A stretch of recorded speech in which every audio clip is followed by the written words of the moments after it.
풍전등화의 대한민국. 지난 12월 3일 비상계엄 이후 대한민국이 급속히 무너져 내리고 있다. 이제 대한민국의 권력기관들은 완전히 저들에게 넘어갔다. 대한민국 헌법에서 최고 헌법기관이란 국회, 대통령, 국무총리, 행정각부, 대법원, 헌법재판소, 중앙선거관리위원회의 7곳을 의미하는데 대통령과 국무총리의 탄핵을 제외하고 모조리 각 기관의 권력이 좌파에 의해 장악되었으며 삼권에 버금간다는 조중동 등 언론이 좌파 일색이고 게다가 마지막 보루인 군, 검찰, 경찰의 공수처까지 저들 수중에 들어갔다는 사실을 숨길 수 없다. 사실 세계 군사력 6위의 막강 대한민국이 총 한 번 못 쏴보고 적들의 수중으로 들어갔다는 사실이 놀라울 따름입니다. 지금 시각에도 한남동 관저 앞에서는 수많은 애국 시민들이 새로 등장한 2030 젊은 세대와 합세하여 밤을 새워가며 대통령 체포를 저지하기 위해 고군분투 중이지만 특단의 방법 없이는 공권력을 이겨내기 어려울 것으로 보인다. 이미 본색을 드러내고 칼을 빼든 저 세력들은 파죽지세로 무도하게 밀고 나갈 것이다. 또한 권한대행 등 나약한 행정관료들의 배신을 규탄하는 것도, 법원의 불복이나 가처분 등 희망을 갖는 것도, 헌재 공소장에서 내란죄를 빼게 되면 기각될 것이라는 기대도 지금의 구도에서는 어려운 방향으로 진행될 것으로 예상된다. 그렇다고 이러한 모든 일련의 사건들이 이재명의 사법 리스크를 피하기 위해서만 진행된다고 보이지는 않는다.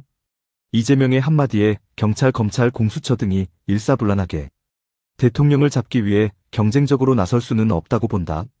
무언가 거대한 배후의 연합 카르텔이 움직이고 있다. 이재명도 하나의 게임의 말일 뿐 주역이 아닐 수 있다. 이재명 카드는 너무 노출되어 있고 그가 빼돌린 자금으로 대한민국을 움직이고 장악하기에는 택도 없다고 생각한다. 최근 국제 정세나 국력, 자금, 조직에서의 거대한 카르텔을 형성할 수 있는 능력 측면에서 본다면 중국 공산당으로 추정된다. 이 와중에 노출된 이재명이 한시적인 위탁 통치자일 수도 있고 새로운 세력이 등장할 것이다.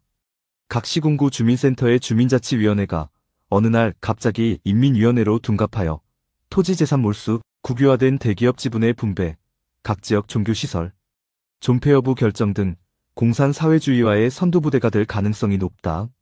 물론 이들은 합법적이라는 명분으로 지금과 같은 입법 독재수법으로 밀어붙일 가능성이 높으며 대대적인 국민저항이 없거나 그 힘을 꺾을 수 있다고 한다면 아마도 순차적으로 공산사회주의의 법률화 계획을 완성해 가리라 생각한다. 선관위를 쥐고 앉아 있어서 사회주의 헌법 개정도 국민의사와 상관없이 얼마든지 목적을 달성할 수 있을 것이다.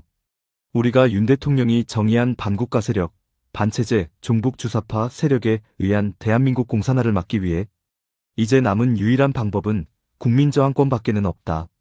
모든 국민이 들고 일어난다 해도 종국에는 무자비한 탄압이 있을 것이며 이 방법도 현재 적화가 완료 단계에 있고 권력이 넘어가 있기 때문에 하늘이 돕고 미국이 적극 개입해야 가능하다고 본다. 이제 우리가 할 일은 혼신의 노력을 다하여 주변의 실상을 적극적으로 알려야 한다. 그 시간도 많이 남아있지 않다. 전 국민이 각성하도록 하고 자유 대한민국을 지켜내는 투쟁에 함께 동참하도록 하여 그 참여 인구수가 저들의 공권력이 감당하기 어려운 수준에 도달하게 하는 방법만이 유일한다. 국민 대각성 운동이 일어나야 한다. 이제 금년도 투쟁 목표는 세이브 코리아이며 특히 향후 이내지 세계월이 자유대한 민국을 구할 수 있느냐 하는 분수령이다. 2025년 1월 6일 나라지킴이 고교연합 회장 임주성 올림